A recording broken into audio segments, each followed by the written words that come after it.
मनुष्य का मन जीवन की उलझनों में घिर जाता है, तब आत्मा को उस शक्ति की खोज होती है जो इसे शांति दे सके। और ऐसी ही शांति की खोज में मैं आ पहुंचा पार्श्व पद्मावती शक्तिपीठ, जो तमिलनाडु के कृष्णागिरी जिले में स्थित है।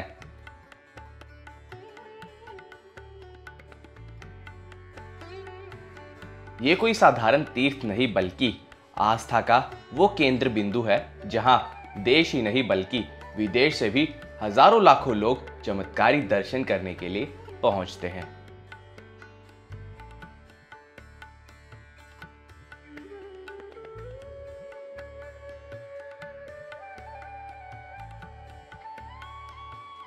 हर हर महादेव दोस्तों, वेरी गुड मॉर्निंग।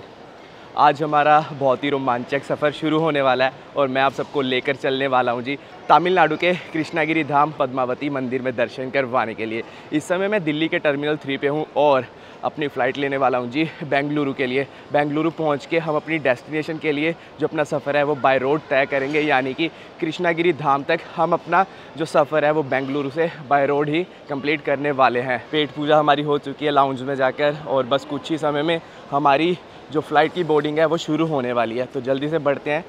32 ए गेट नंबर है और एयर इंडिया से हमारा आज का ये सफ़र होने वाला है जी। तो चलिए बढ़ते हैं आगे की तरफ। मैंने अपनी यात्रा की शुरुआत दिल्ली से की। यहाँ से बेंगलुरु के लिए कई फ़्लाइट्स उपलब्ध हैं। मैंने सुबह की फ़्लाइट ली ताकि दिन भर यात्रा में समय मिले। दिल्ली एयरपोर्ट से बेंगलुरु पहुँचने में लगभग 2.5 घंटे लगते हैं। करीब 2.5 घंटे की ये हवाई यात्रा मुझे उस धरोहर की ओर ले जा रही थी जहां सदियों की आस्था रची और बसी है।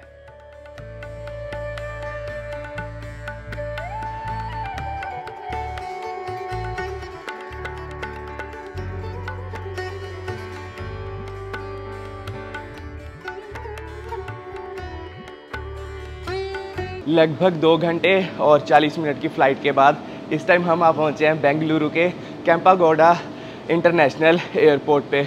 अभी यहाँ से एग्ज़िट लेंगे और बाय रोड ही बढ़ेंगे हम कृष्णागिरी धाम की तरफ। देखो यहाँ से ऑप्शंस रहती है, आप बाय कैब भी जा सकते हो, पर्सनल कैब बुक कर सकते हो, अदरवाइज़ आपके पास ऑप्शंस होती है, आप पब्लिक ट्रांसपोर्ट लेकर भी जा सकते हो।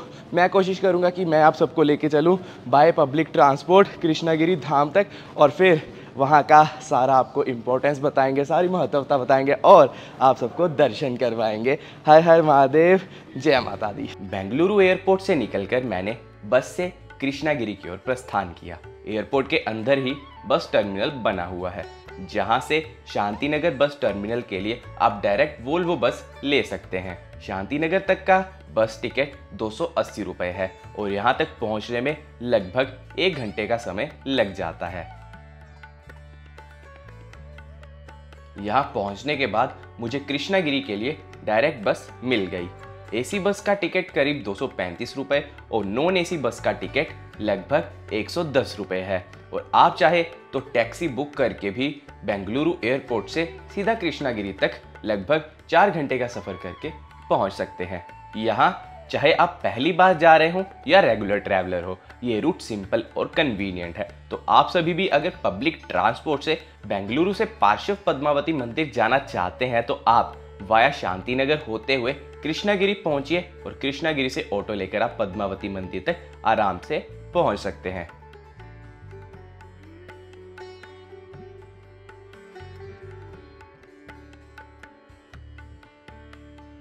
साढ़े तीन घंटे की ड्राइव के बाद हम आ पहुंचे जी कृष्णागिरी बस स्टैंड के पास और यहाँ से अभी हमें ऑटो लेना होगा जी। कृष्णागिरी पहुंचने के बाद मैंने एक लोकल ऑटो लिया जो मुझे सीधा पार्श्व पद्मावती मंदिर तक ले गया। ये मंदिर शहर से कुछ ही दूरी पर स्थित है और रास्ता छोटा लेकिन पहाड़ियों और हरियाली से भरपूर है। डेस्टिनेशन फाइनली दिखाई देती हुई। बहुत समय लग गया यार यहाँ तक आने में, लेकिन what a beautiful place it is. मज़ा आ गया। अंदर चलते हैं। अंदर है जी बहुत ही प्रसिद्ध पद्मावती मंदिर।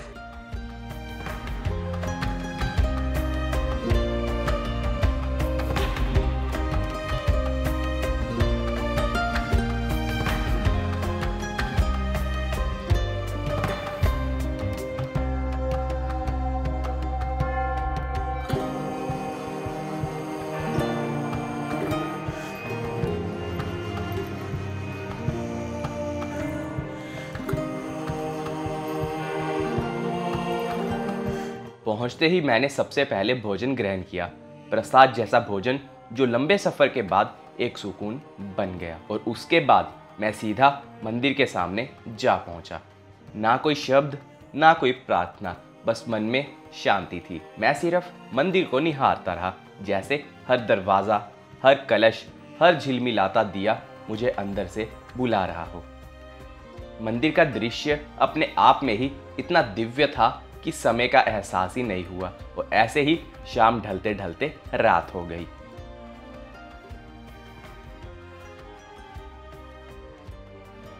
मंदिर परिसर के अंदर ही धर्मशाला में हमारा विश्राम था, जहां का माहौल बिल्कुल शांत, पवित्र और सुकून से भरा था। अब इंतजार था तो अगली सुबह का, जब हम माँ पद्मावती का आशीर्वाद और गुरुदेव के साक्षात दर्शन करते।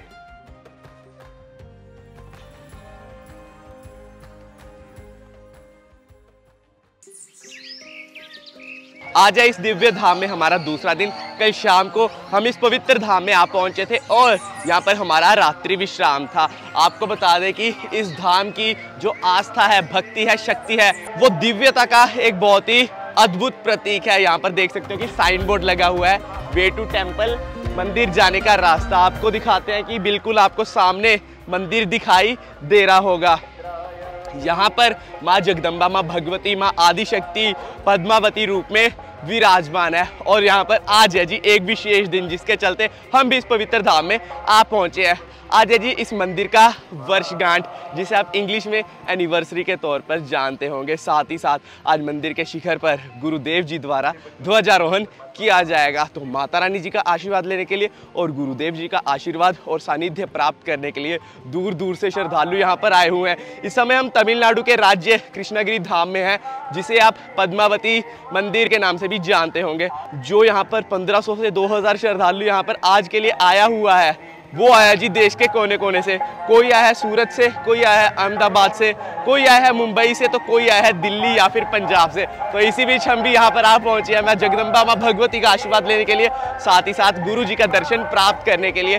देख सकते हैं जी कितना ही अद्भुत यहाँ का वातावरण है, एटमॉस्फेयर है। तो बस वीडियो में अंत तक बने रहें, आपको सारी जानकारी साझा की जाएगी जी इस पवित्र धाम के बारे में। जय माँ पद्मावती।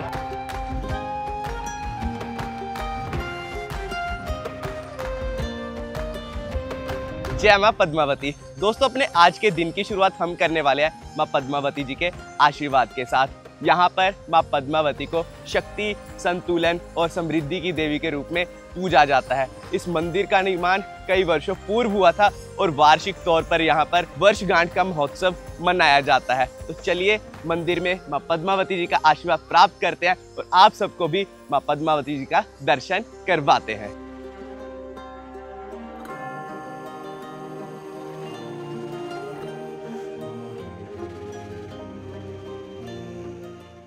आज के दिन यहाँ पर विशेष पूजाएं, महाआरती और ध्वजारोहण के समारोह होते हैं, जिन्हें देखने के लिए लोग देश और विदेश के कोने कोने से इस दिव्य धाम में पहुंचते हैं।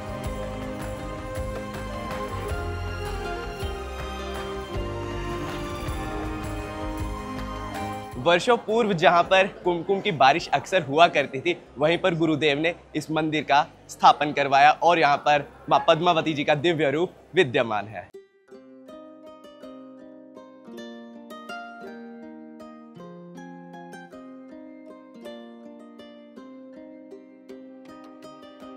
और कहते हैं कि माँ पद्मावती जी की पूजा अर्चना करने से त्रिदेवियाँ यानी कि माँ लक्ष्मी, माँ काली एवं माँ सरस्वती स्वतः ही प्रसन्न होती हैं। तो चलिए हम भी अपना शीश निभाते हैं माँ पद्मावती जी के इस दिव्य दरबार में।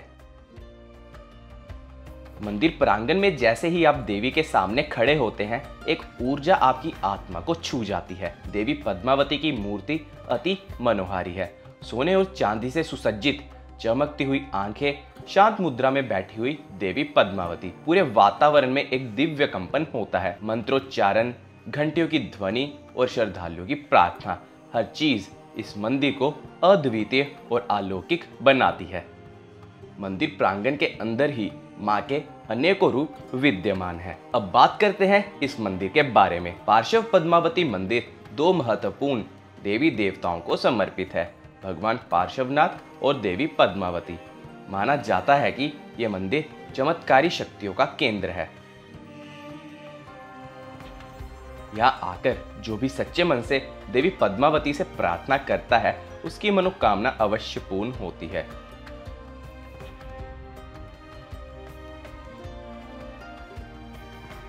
देवी पद्मावती को संकटों से मुक्ति दिलाने वाली, रक्षा करने वाली और ज्ञान प्रदान करने वाली देवी के रूप में पूजा जाता है। ऐसा कहा जाता है कि यहाँ गुरुदेव ने वर्षों तक तप किया और देवी के दर्शन प्राप्त किए। हर साल यहाँ हजारों श्रद्धालु देश विदेश से अपनी समस्याओं का समाधान पाने के लिए और मां पद्मावती का आशीर्वाद लेने के लिए यहाँ पर पहुंचते हैं।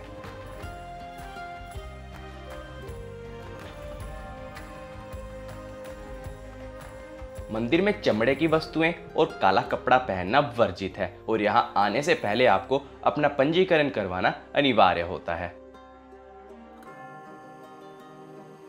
मां पद्मावती का आशीर्वाद पाने के बाद हम चल दिए गौ पूजन के लिए। स्वस्ति नः पूषा विश्ववेदाः स्वस्ति नस्तार्क्ष्यो अरिष्टनेमिः स्वस्ति नो बृहस्पतिर्दधातु ओम द्यौः शान्तिरन्तरिक्षगुं शान्तिः ब्रह्म शान्तिः सर्वगुं शान्तिः ओम स्वस्ति न इंद्रो वृद्धश्रवाः। मंदिर परिसर में ही बहुत बड़ी गौशाला बनाई गई है जहां निरंतर श्रद्धालु गौ पूजन करवाते हैं। माता रानी जी का आशीर्वाद प्राप्त करने के बाद हम आ चुके हैं जी गौशाला में और हमने भी गौ पूजन करवाया है। यहाँ पर निरंतर गौ पूजन चलता रहता है, तो जय गौ माता। जैसे ही गुरुदेव जी मंदिर में प्रवेश करते हैं पूरे मंडप में एक अलग ही ऊर्जा का संचार होता है। सब भक्तजनों के चेहरे खुशी से चमक उठे। गुरुदेव जी ने अपना प्रवचन आरंभ किया और सभी श्रद्धालु मन लगाकर उनके मुख से निकले ज्ञान के अमृत को सुनते रहे।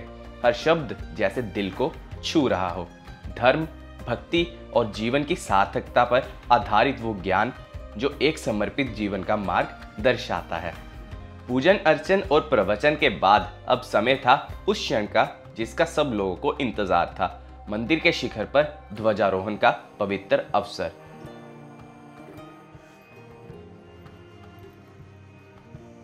जैसे ही पूजन संपन्न हुआ सभी भक्तों ने उत्साह में मंदिर के बाहर दौड़ लगाई।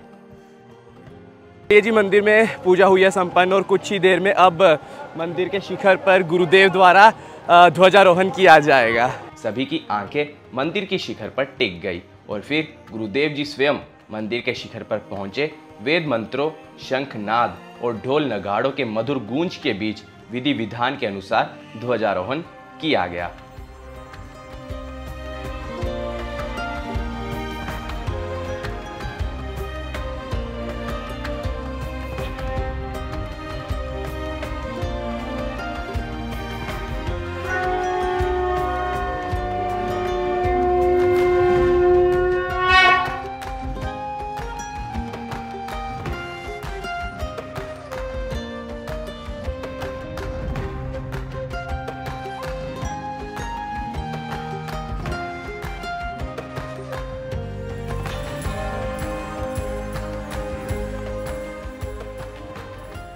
मंदिर के शिखर पर झंडा लहरा उठा और पूरे आसमान में एक पवित्र ऊर्जा का संचार होने लगा। वो दृश्य देखकर मन में एक ही भावना थी कि हम किसी दिव्य क्षण के साक्षात साक्षी बन रहे हैं।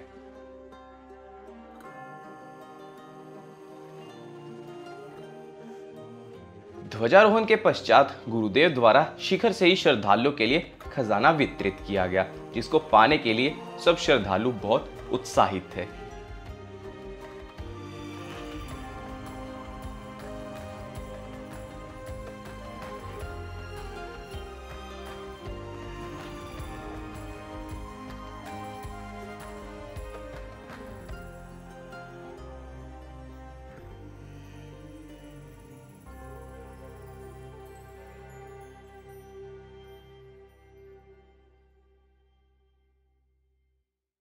ध्वजारोहण हो गया है और देखो खजाना बांटा जा रहा है श्रद्धालुओं में।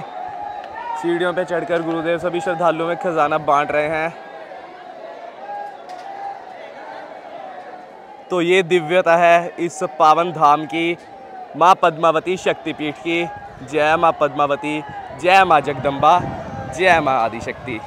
अगर आप यहाँ पर रात में रुकना चाहते हैं तो मंदिर के पास धर्मशाला उपलब्ध है। और भोजन की अगर बात करें तो मंदिर की तरफ से यहाँ शुद्ध भोजन सुबह और शाम निःशुल्क दिया जाता है। और भंडारे की जो सुविधा है वो यहाँ पर निरंतर चलती रहती है, लंबी लंबी कतारें लगती है जी। देख सकते हो कि श्रद्धालुगण यहाँ पर भंडारे का आनंद ले रहे हैं। अभी दोपहर का जो भोजन है वो शुरू होने वाला है। काउंटर पे देखेंगे तो सबसे पहले मीठे में जलेबी है और उसके बाद हलवा, और देखो जी पकोड़े, भुजिया, चटनी, चपाती है फिर। तो ये सारा भोजन श्रद्धालुओं के लिए बनाया जाता है और देख सकते हो कि ये सारा भोजन केवल और केवल श्रद्धालुओं के लिए बनाया जा रहा है। जय गुरुदेव, जय माँ पद्मावती। मेन मंदिर के बिल्कुल सामने यहाँ पर 421 फीट ऊंचा पार्श्वनाथ भगवान जी का मंदिर बनाया जा रहा है। देख सकते हैं कि पार्श्वनाथ भगवान के अलग अलग स्वरूप है जिनकी बहुत बड़ी बड़ी प्रतिमाएं यहाँ पर स्थापित होने वाली है। और यह सामने मेन मंदिर और यहाँ पर बनाया जा रहा है जी ये 421 फीट ऊंचा मंदिर। इसके कुल 5 फ्लोर रेडी होने वाले हैं। देख सकते हो कि ये तो फर्स्ट फ्लोर है, इसके ऊपर second, third, fourth and fifth floor भी बहुत ही जल्दी आपको देखने को मिलेंगे। और इस मंदिर का निर्माण कार्य भी जल्द से जल्द समाप्त हो जाएगा। और मंदिर के आसपास आप देख सकते हो कि उच्च उच्च पहाड़ है, गगनचुंबी शिखरें हैं और आसपास आपको बहुत सारी ग्रीनरी देखने को मिल जाती है। आसपास कोकोनट के बहुत सारे पेड़। जिस मंदिर में इस समय मैं उपस्थित हूँ, इस मंदिर का निर्माण कार्य बहुत ही जल्द संपन्न होने वाला है। और इसकी विशेषता आपको बताएं तो इस मंदिर को सपोर्ट के लिए कोई भी पिलर नहीं दिया गया है। बस ये आप समझ सकते हो कि बेसमेंट में यानी कि धरती के नीचे 100 फीट तक मार्बल लगाए गए हैं और उसके ऊपर ही सीधा मंदिर बनता जा रहा है। तो बहुत ही अद्भुत कलाकृति होने वाली है ये भी अपने देश में। और जब भी आप यहाँ पर आते हैं तो यहाँ पर गुरुदेव और माँ पद्मावती जी का आशीर्वाद ज़रूर प्राप्त करें। जय माँ पद्मावती, जय माता दी। और आगे चलते हुए हम आपको लेकर आप पहुँचे हैं जी श्री भगवती राजराजेश्वरी त्रिनेत्र पद्मावती माता मंदिर में। आपको बता दें कि इस स्थान पर गुरुदेव ने माँ पद्मावती को कुल 6 लाख कमल अर्पित किए थे और यहाँ पर माँ का त्रिनेत्र रूप विद्यमान है। मंदिर प्रांगण में हम भी आप पहुँचे हैं, तो चलिए माता रानी का, माँ भगवती का, राजराजेश्वरी का हम यहाँ पर आशीर्वाद प्राप्त करते हैं।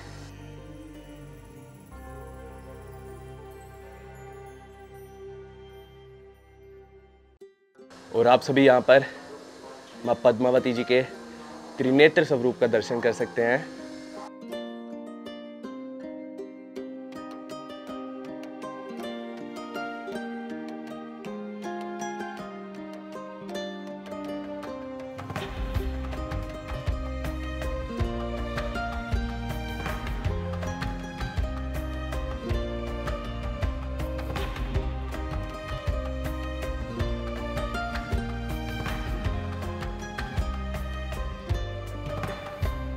या देवी सर्वभूतेषु लक्ष्मी रूपेण संस्थिता नमस्तस्ये नमस्तस्ये नमस्तस्ये नमो नमः। ये है महालक्ष्मी जी का स्वर्ण कलश जिसमें अष्टलक्ष्मी विद्यमान है। अगर आप भी इसकी दिव्यता का अनुभव करना चाहते हैं तो आने वाले इन शारदीय नवरात्रि में आप भी पहुंच सकते हैं इंदौर मध्य प्रदेश में, जहां पर महायज्ञ में इन महालक्ष्मी जी के 11,000 स्वर्ण कलश को स्थापित और सिद्ध किया जाएगा। तत्पश्चात इन कलश को सभी श्रद्धालुगण में वितरित कर दिया जाएगा। तो अगर आप भी इन नवरात्रि में इंदौर पहुंच रहे हैं तो आप सभी 9051390513 इस कॉन्टैक्ट नंबर पर संपर्क कीजिए। जय माँ पद्मावती, जय माँ आदिशक्ति।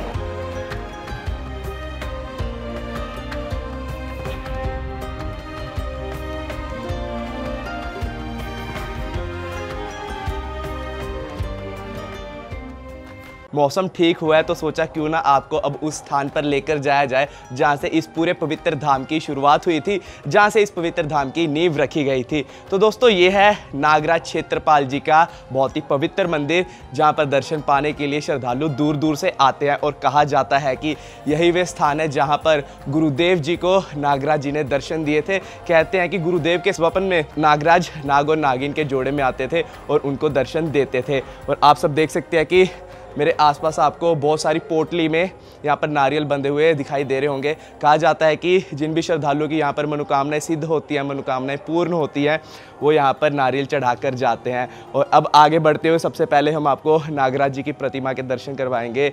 जय हो नागराज क्षेत्रपाल जी। और इनके बिल्कुल सामने आपको जो नागराज देवता हैं उनकी कांचुली जो होती है वो यहाँ पर आपको लगी हुई दिखाई दे देगी। और उसी के नीचे अगर हम देखेंगे तो यहाँ पर आपको नागराज जी की जो बाम्बी है जो लगभग 150 से 200 साल पुरानी है उसके दर्शन होते हैं। तो इसी के दर्शन पाने के लिए लोग दूर दूर से भारत के कोने कोने से यहाँ पर पहुँचते हैं और यही वे स्थान है जहाँ पर गुरुदेव जी को नागराज जी ने दर्शन दिए थे। जय माँ पद्मावती, जय गुरुदेव।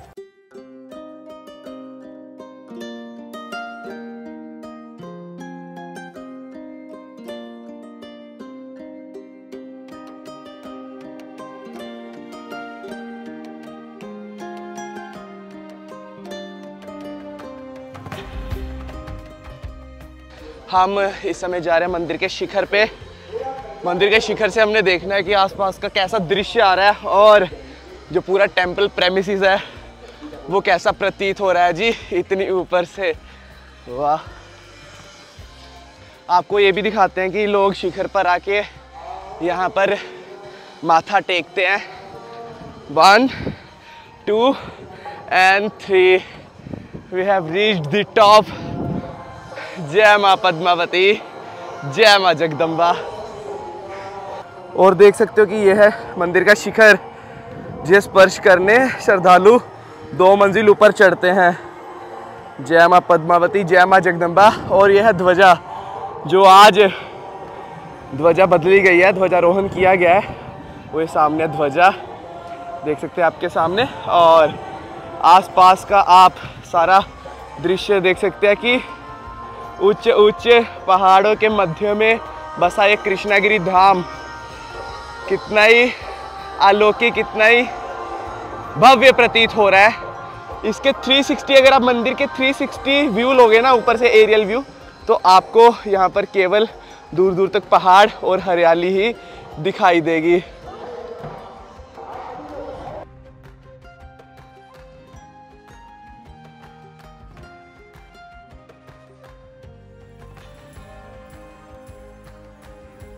देखो जैसे एक तो मेन शिखर है जहाँ से हम अभी दर्शन करके आ रहे हैं। एक शिखर इस तरफ है दाईं तरफ और दूसरा शिखर है बाईं तरफ। यहाँ पर भी लोग चढ़ते हैं जी ऊपर। जो ध्वजा है उसको माथा टेकने के लिए, जो दूसरे 2 अन्य शिखर है उनको माथा टेकने के लिए। तो कितनी तेज़ हवा चल रही है इस टाइम। देख सकते हो कि हम ऊपर से दर्शन करके आ रहे हैं नीचे। शाम का समय हो गया, दोपहर में तो अच्छी खासी धूप थी, लेकिन मौसम बदलते यहाँ पे समय नहीं लगता क्योंकि आसपास 360 एंगल पर सारी तरफ केवल पहाड़ ही पहाड़ हैं और ग्रीनरी इतनी ज़्यादा है कि क्या बताएं। तो उसी कारण यहाँ पर मौसम बदलते समय नहीं लगता। बहुत अच्छा मौसम हो गया और ये बादल कभी भी बरस सकते हैं।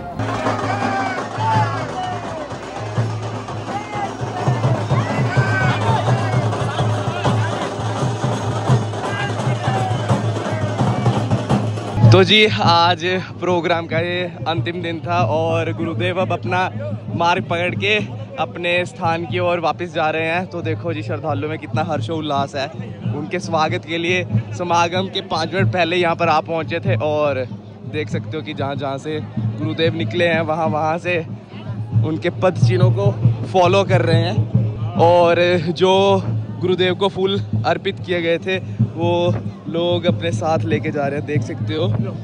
तो इसे वो आशीर्वाद समझ रहे हैं और उनके बीच में जो आस्था है वही इन सभी श्रद्धालुओं को यहाँ पर खींच कर लाता है। और यहाँ पर गुरुदेव द्वारा माता रानी जी की असीम अनुकंपा कृपा सभी श्रद्धालुओं को प्राप्त होती है।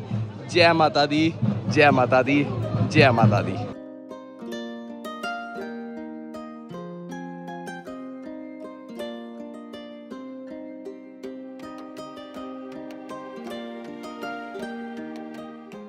कुछ ही समय में मंदिर प्रांगण में आरती शुरू होने वाली है। तो इसी बीच में जितने भी श्रद्धालु हैं वो बाहर आकर बैठे हुए हैं। तो इसी बीच में हम किसी श्रद्धालु का अनुभव पूछते हैं, रिव्यू पूछते हैं यहाँ पर। जय गुरुदेव, जय माता दी।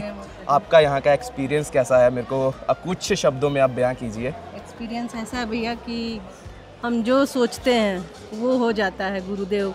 और गुरुदेव को जब हम मिले नहीं थे तभी ऐसे ऐसे काम हुए हैं जो जिसको हम अचीव नहीं कर सकते थे, वैसे वैसे काम हुए हैं हमारे। और एक साल में 3 इतने बड़े काम हुए हैं जिसको बोलना, मतलब लाइव में बोलना ठीक नहीं है। गुरुदेव के सामने हम जरूर बोलेंगे ये बात। ऐसे ऐसे काम हुए। आए कहाँ से हैं? बेंगलोर से आए हैं, अलका जलान बेंगलोर से। अच्छा जी। और अपने परिवार के संग आए हैं आप? परिवार, मेरी बहू आई है। बहू आई है आपकी। तो मतलब ओवरऑल एक्सपीरियंस आपका यहाँ का बहुत ही अच्छा रहा। एक्सपीरियंस ऐसा है कि हम जमीन से उठा करके आसमान पे बिठाया है गुरुदेव ने। तो बोलेंगे जय गुरुदेव, जय गुरुदेव, जय माता दी। जय माता। कुछ महिलाएं यहाँ पर मेरे को खड़ी हुई दिखाई दे रही हैं, इनका भी हम यहाँ का अनुभव पूछते हैं। नमस्कार जी, जय गुरुदेव। आप इस पवित्र धाम पे आए हैं, आप अपना यहाँ का मेरे को एक्सपीरियंस, अनुभव कुछ शब्दों में अगर बता पाए। जय गुरुदेव। यहाँ के तीर्थ स्थान में कितना भी बोला जाए उतना कम है। अभी मैं यहाँ पे 2 इयर्स की आई हूँ, लेकिन यहाँ के चमत्कार बोलो, कुछ फाइनेंशियल प्रॉब्लम बोलो या फैमिली कुछ प्रॉब्लम बोलो, सब जितना भी यहाँ पे माँ को मांगे और गुरुदेव को बोले सब सॉल्व हो जाता है। आप कहाँ से आए हैं? मैं मुंबई से आई हूँ। और ये पूरी लेडीज पार्टी ये हमारी मुंबई से महिला मंडली, ये ऑल फ्रेंड्स हैं हम लोग फ्रॉम मुंबई। हाँ, और हम लोग हमेशा साथ हैं। अच्छा, कच्ची मानू। चलिए, जय गुरुदेव, जय माता दी। जय गुरुदेव। जय गुरुदेव। सबसे पहले आप हमें अपना नाम बताइए। मेरा नाम धीरू भाई आहिर है। और आप कहाँ से आए हैं? सूरत से आया हूँ। और जैसा मेरे को सुनने में मिला है कि आप पैदल यात्रा करके आए हैं, क्या ये सच है? हाँ। और कितने दिन हो गए आपको पैदल यात्रा करते हुए? मैं 13 अप्रैल से निकला हूँ। 6 जून से यहाँ पहुँचा हूँ। 55 दिन हुआ है। 55 दिन। हाँ। तो ये जो आपका अनुभव था, ये जो आपकी श्रद्धा थी जो आपको पैदल सूरत से यहाँ तक ले आई, या आपको कैसे विचार है इस चीज़ का? ये चीज़ का तो मैं ये सोच रहा हूँ कि सिकल सेल एनीमिया नाम की एक बीमारी फैल रही है देश में। अच्छा। जो जेनरिक बीमारी, वांछिक बीमारी बोली जाती है, तो वो बीमारी आगे न बढ़े। कई बीमारियाँ मिट चुकी है, जो वांछिक बीमारी है नष्ट हो चुकी है अभी। हाँ जी। तो ये बीमारी भी आगे न बढ़े, वो माता जी से, गुरु जी के शरणों में प्रार्थना लेकर ये मन्नत लेके पहुंचा हूँ। तो और माता जी के और गुरु जी की कृपा से मेरे को कोई दिक्कत नहीं आई। 55 दिन से आराम से मैं पहुंच चुका हूँ। तो जय गुरुदेव, जय गुरुदेव, जय माँ पद्मावती। जय माँ पद्मावती। ये यात्रा मेरे लिए केवल एक धार्मिक यात्रा नहीं, बल्कि आत्मा की शांति पाने का एक माध्यम थी।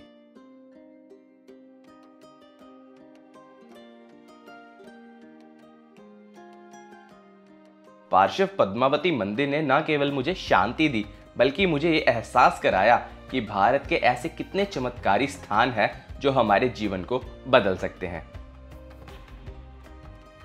आप भी एक बार इस मंदिर में जरूर आइए। देवी पद्मावती की कृपा से जीवन का मार्ग स्वतः ही प्रशस्त हो जाएगा।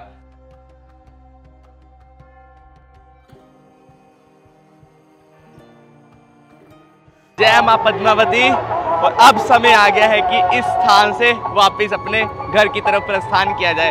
रात के लगभग 9:22 हो गए और हम निकल रहे हैं जी वापस घर की तरफ। जैसा पता है कि जब मैं यहाँ पर आया था, मैंने ट्राई किया था कि पब्लिक ट्रांसपोर्ट से सारा कवर किया जाए, ताकि अगर आप इस धाम तक आना चाहते हैं तो आपको आसानी से कहाँ से बसेस मिल सकती है जी, कृष्णगिरी और फिर बाद में पद्मावती मंदिर तक पहुँचने के लिए। अब वापस जाते टाइम हमने किया जी कैब बुक।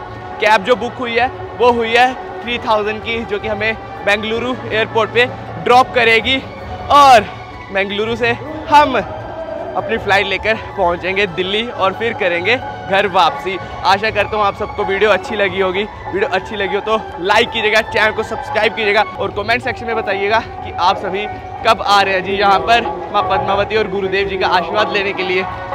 तो इसी नोट पे अपनी आज की वीडियो करते हैं कंप्लीट। हमारे साथ है हेलो, जय माँ पद्मावती, जय गुरुदेव। तो चलिए भैया के साथ हमारा आज का सफर होने वाला है बेंगलुरु से दिल्ली तक का। मिलते हैं बहुत ही जल्दी, तब तक के लिए जय हिंद, जय भारत, जय माँ पद्मावती, जय गुरुदेव। आशा करते हैं माँ पद्मावती, माँ आदिशक्ति, भगवान शंकर आप सभी श्रद्धालुओं पर अपनी कृपा दृष्टि सदैव बनाए रखे।